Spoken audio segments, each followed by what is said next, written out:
समय बचाने के लिए आपको आलस से बचना पड़ेगा। जब भी सामने कोई मुश्किल काम आता है तो हम आलस करने लगते हैं और उसे टाल देते हैं। लेकिन टाल मटोल करने के अलावा भी आलस के कई कारण हो सकते हैं। आलस का एक अहम कारण वह है जिसे अधिकांश लोग नजरअंदाज कर देते हैं, और वो है जरूरत से ज्यादा भोजन करना। जब आप आवश्यकता से अधिक भोजन करते हैं या ज्यादा तला भुना भोजन करता है तो आपकी ऊर्जा में कमी आ जाती है और आपकी एकाग्रता में भी बाधा आती है।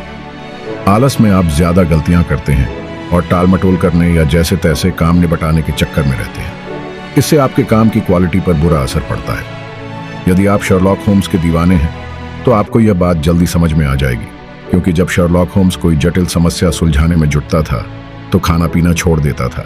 उसका मानना था कि भोजन करने के बाद खून का प्रवाह पेट की तरफ हो जाता है, जिससे दिमाग के काम करने की रफ्तार धीमी हो जाती है। एक बात स्पष्ट समझ लें कि यहाँ पर भोजन करने में लगने वाले समय की बात नहीं हो रही है, ज्यादा भोजन करने के परिणामों की बात हो रही है।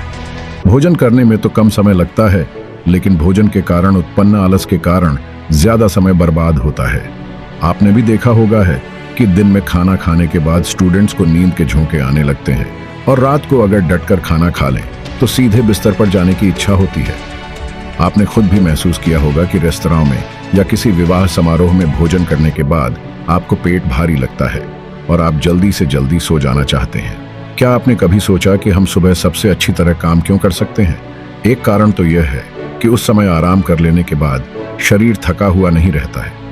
दूसरा कारण यह है कि सुबह ऑक्सीजन ज्यादा रहती है, और तीसरा कारण यह है कि उस वक्त हमारा पेट खाली होता है। पेट खाली रहने से दिमाग ज्यादा तेजी से चलता है, इसलिए हमें एक ही बार में ज्यादा भोजन करने से बचना चाहिए ताकि हम पर आलस सवार ना हो। नियमित अंतराल पर कम आहार ग्रहण करना स्वास्थ्य के लिए सबसे अच्छा माना जाता है। जब आप कम खाते हैं तो आपको आलस नहीं आता और आपकी ऊर्जा व एकाग्रता का स्तर बना रहता है। आलस के कारण इंसान अपने महत्वपूर्ण काम नहीं कर पाता है, इसलिए अपनी ऊर्जा के स्तर को बनाए रखें और आलस नामक महारोग से बचें।